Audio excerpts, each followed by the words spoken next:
Morning all, 27th of July and another day in my daily diaries of looking after my wife with Parkinson's and dementia. I'm not looking forward to today, not looking forward to it at all. Yesterday was a complete write-off. I know I said I was trying to be a bit positive yesterday morning and I said we was going to get out, but that didn't happen. She did get up about 2:15, I think 2 o'clock, 2:15. I caught her trying to get out of bed. I said, do you want to get up or do you want to get back in bed? I want to get up, but she couldn't open, she couldn't and wouldn't open her eyes. And she just wasn't right all day. Eyes were closed. I took a couple of videos. I don't know if I'll show it to you yet. Maybe one day I'll put them on here, but it's at the moment it's too. I can't put them on here yet. It's not fair. It's just really for me, maybe family and doctors, maybe something like that, of what she's like, because it's hard to explain really. So the best thing was to start taking short videos of her. I had to feed her a breakfast. And she ate it all eventually. But I mean, she's like yesterday, I had 5 lots of washing done yesterday. The bedding came off in the morning, clean bedding went on. That had to come off, so that went in the wash. 5 lots of washing yesterday. Now, I'm not feeling sorry for myself, but it's monotonous. You know, it's just, I don't know. It grinds you down, should we say. It's grinding me down, Elvis. And especially with the toileting issue. You know, she had it again as I was putting her in bed last night. I'm trying to preserve a bit of dignity, but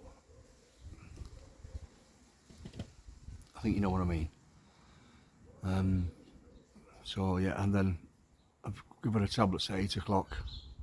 I've just been in to check on her before I come out and done this, and again another toileting issue.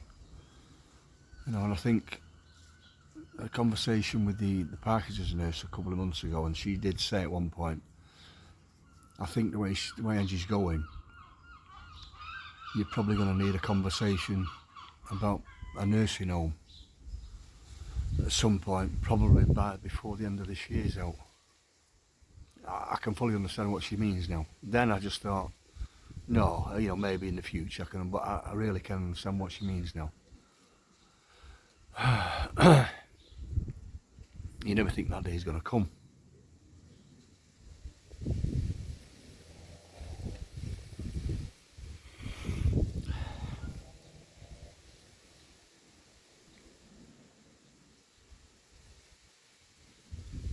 One minute. Yeah, sorry about that. But you never think that day is going to come, and you don't want that day to come.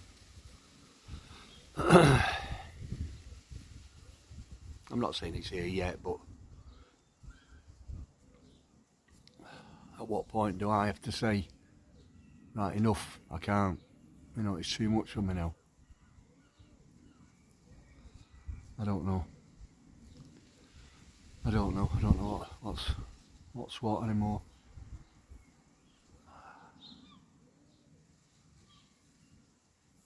Our lad's supposed to be coming over today. Well, he is coming over today, bringing with his missus and grandson Harley and his missus Kaylee and baby Harley. You keep hearing me talking about baby Harley because he's on this month's calendar. And maybe Brooke. I'm not sure if Brooke will come with him yet. That's the daughter, or whether she'll be, because she goes out dancing and stuff and stays with her other nan. It's over, you know, sometimes at weekends. So I'm not sure if she's coming over with us. So again, we usually just sort of go out for something to eat, but you know, of late, I even have to pick and choose now where we go for something to eat, because, well, and she can't, you know, half the time she needs feeding, and I don't want to sit in a in a cafe somewhere feeding her, just for a bit of, you know, preserve her dignity type of thing. So we'll just have to wait and see what she's like when they get here.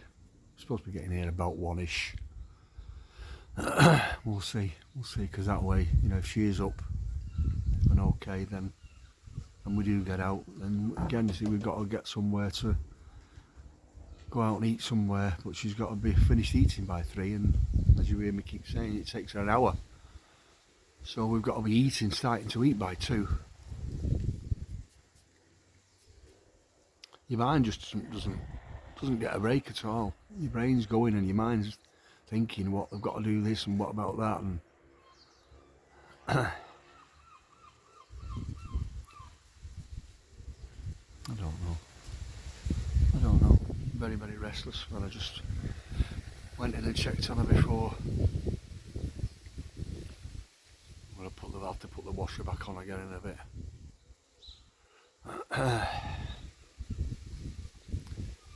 I'm glad when tomorrow comes, you know, that's me. I can drop her at the day centre again and get off. But again, it's, I don't know, I keep going over the same thing. I'm sick of hearing my own voice, so I bet you not, you know, don't know how you lot feel. I'm just trying to be a bit more positive if I can, but I can't. Today, proper down day.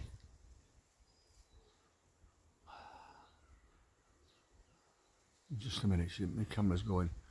1 second again.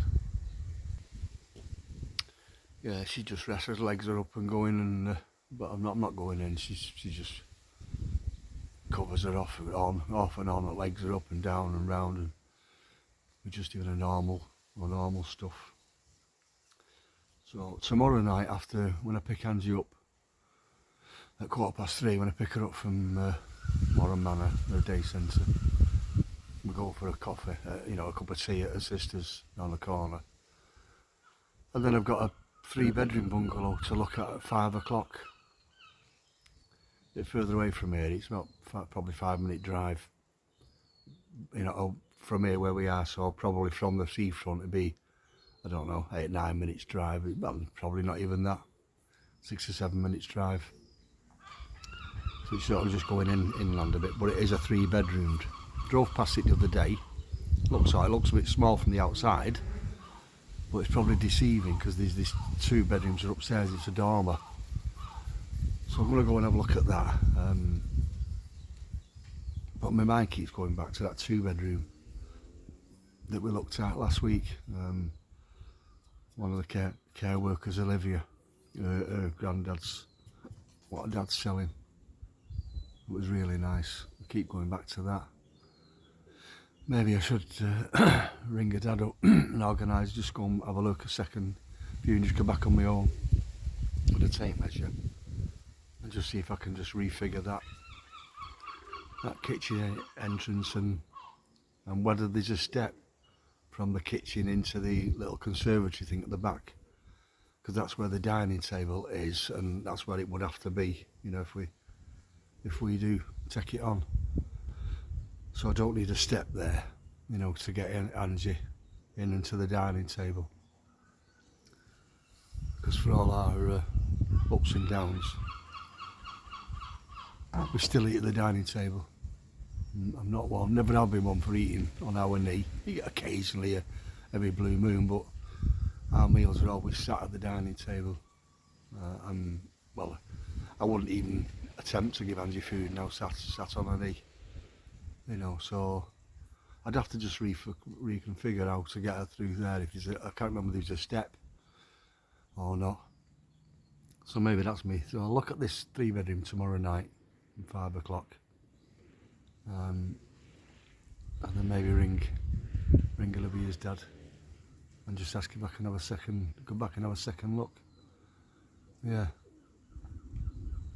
Tomorrow at the day centre, Olivia's gonna do Angie's nails for her. I got a message the other day, if you want us to do her nails, we can do, but they can't cut them, and they were dead long. Angie's nails were dead long, and she wouldn't let her sister cut them either, don't trim her, but because they was getting that long, they were starting to snap off.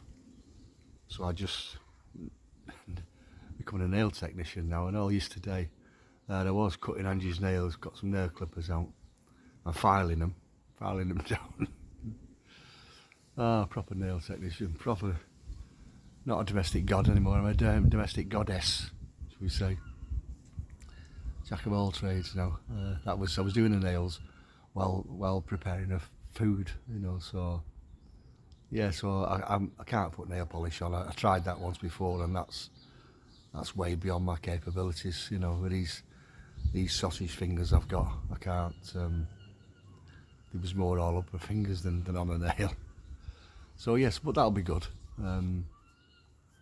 It'll just be good for Angie as well, and you know, get some nail polish, set the nail polish off that's on, what Marilyn, the sister's done, and put some fresh on for her, you know, while she's at the centre tomorrow. So yeah, we'll do that. So yeah, I'm gonna try and get a bit more upbeat today, just probably because the night was a bit naff last night. I didn't get in bed till she was again during the night, not much issue, but it was getting to sleep. She was at it for an hour and a half before it was 2 o'clock before I got in bed. And then you sort of, you know, you awake a couple of times just to check on her. Didn't have to get out of bed, thankfully. You know, then I got up. Well, I woke up at 7:15, but normally I would just get up, but I didn't. It was 7:30 when I got up. So yeah, I had my breakfast and then, you know, gone through all that performance with her, you know, before giving her tablets, and then had to do all that, changing with the toilet issue and stuff. Right, so I'm going to get off today. I'm going to have a nice coffee now and sit down and see what the day brings, and see, hopefully we can get out. Hopefully she's okay to get out, but I said to him on the phone yesterday, don't expect to go out, because of late, you know, she's not, last few days, she's not really been capable enough to go out. And it's alright coming out with me, and I can sit in the corner while she's sat there with her eyes shut and her head back, you know, even rocking sometimes. I don't mind that, but I don't want us all to go out, and just for that she might as well be sat in the house doing that. You know, we can just chat in the house, so we'll see. We'll see what it brings when she's up, and so I'll get her up probably 11ish, maybe up as much as 11:30 if she's still tired. Gives me enough time then. Alright, so I'm going to get off. Thanks for listening again, and please do the usuals. Press your like button, follow me, please share these videos. You know, yeah, I can go on, but I'll carry out a rubbish on tomorrow now. So yeah, please do the lot, and send me your comments, like it, share it, follow it, and as usual, I'm going out. You take care now. Bye.